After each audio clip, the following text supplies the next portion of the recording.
century to prepare ourselves for the new century.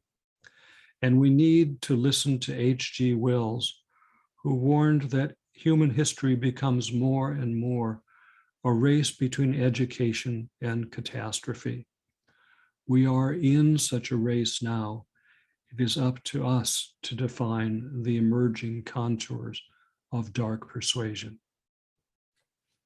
Thank you. Thank you so much, Joel. That was a fascinating and very timely talk.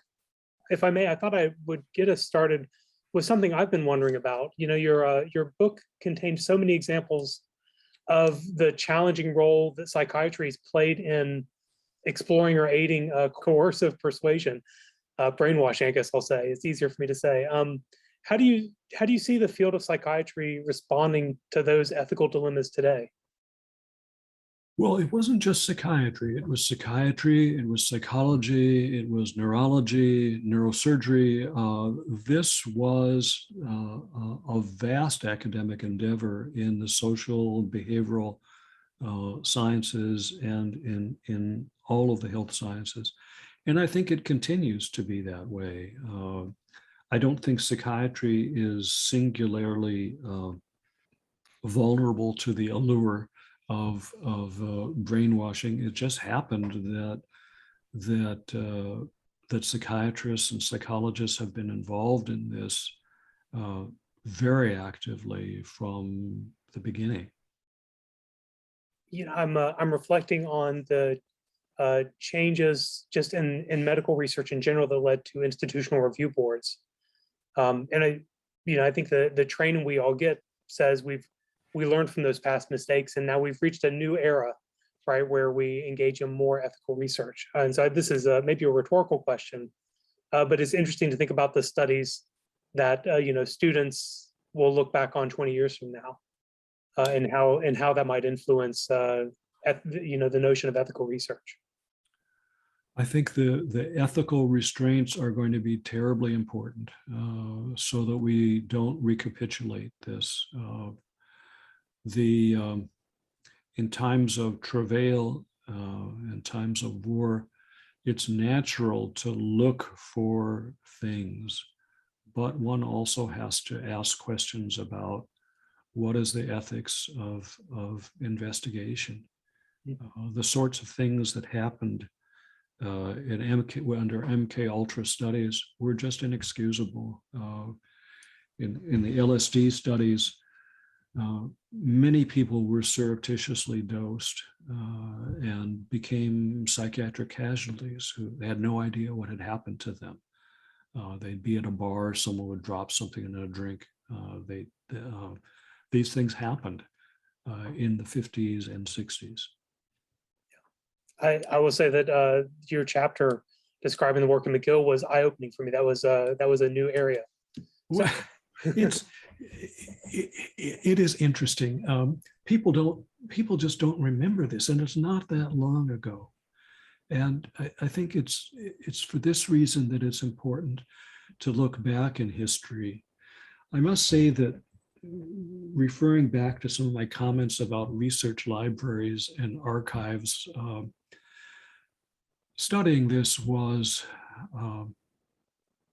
a challenge and a pleasure because of the excitement of the hunt for archival data. Much of the data about the things that went on in Montreal, oddly enough, are hidden in the archives at UCLA, of all places. Had nothing to do with UCLA. Similarly, the stuff that went on in Montreal was accessible in New York Hospital at Cornell. And of course, there's some logic for why it would be there. But going into the archives, I would encourage people to do this. If you've got a research question, it's a matter of sleuthing, and it's fascinating to look for these information. And I think you just expertly answered the question that Phyllis asked, to have you tell us a little bit more about your research. We have gotten a couple questions asking about the Manchurian Candidate, the novel and movie. And so somebody asks, could that sort of brainwashing depicted in that movie actually result in the intended aim? So I don't know if you know the work, but if you do, I would welcome your reflection. It's a wonderful movie, just a great tale. I find little evidence to suggest that that is possible. Thank you. Not for, and the CIA certainly looked hard for that. And we've had a few folks asking and wanting to explore a little bit more about the role of social media in persuasion. And so somebody asks, could a numerically high number or volume of messages, with certain messaging, aggressive support, have an impact on an individual similar to what might happen in the Stockholm syndrome, those examples you gave? So I think that's the question. And it's a question that, oddly enough, in our polarized times, there are few things that Republicans and Democrats agree on, but the a concern about social media is one of them. Any thought person is concerned about this. People are persuaded by social media. That's the whole point. So the question is, under what circumstances can social media be coercive? And that's the question for all of us as citizens to ask ourselves. Is there something surreptitious going on in social media?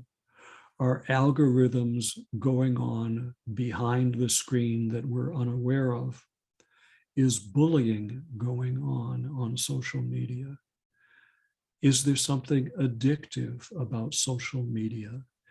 In other words, asking all the questions that one asks about any other circumstance of alleged coercive persuasion, that's fair game for social media. The solution is a challenging one, particularly in a democracy. But on some level, social media already is regulated and probably needs more regulation. How that will come about in the future remains to be determined. Your response makes me think of the work that studies bias in data and algorithms, and just how a small piece of bias coded into a software program has really negative outcomes. And your response is making me think of Twitter bots and other activities, where there's so much automations going into news generation or news filtering that we lose control, or we actually lose the ability to see outside the boundaries. So that as an individual, you can't see the world beyond kind of the landscape the social media landscape's created. I'm curious if this is a new phenomenon for you, or if it's very similar to the studies in the past where the world of an individual under a high level of influence has been so contained that they become, that perception becomes their entire world. Well, coercive persuasion becomes all the more powerful in restricted environments.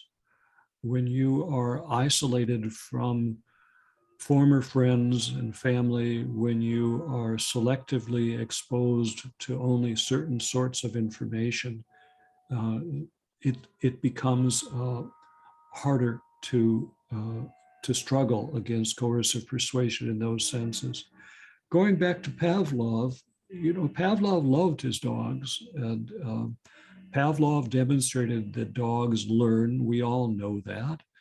But Pavlov also made a comment, a very shrewd one that we sometimes overlook, and that is that dogs learn best when they are in a restricted environment, when they're not distracted.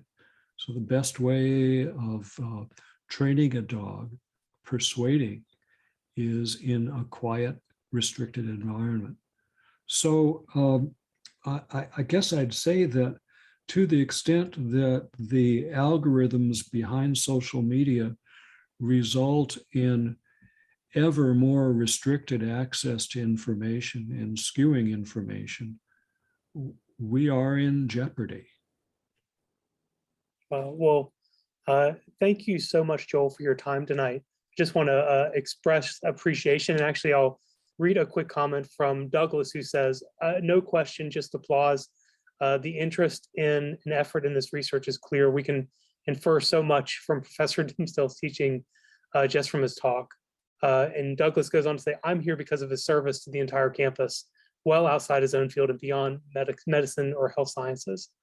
So with that, join us all, or hope all of our audience joins us in virtual applause for Joel. So with that, thank you so much all, and have a good evening.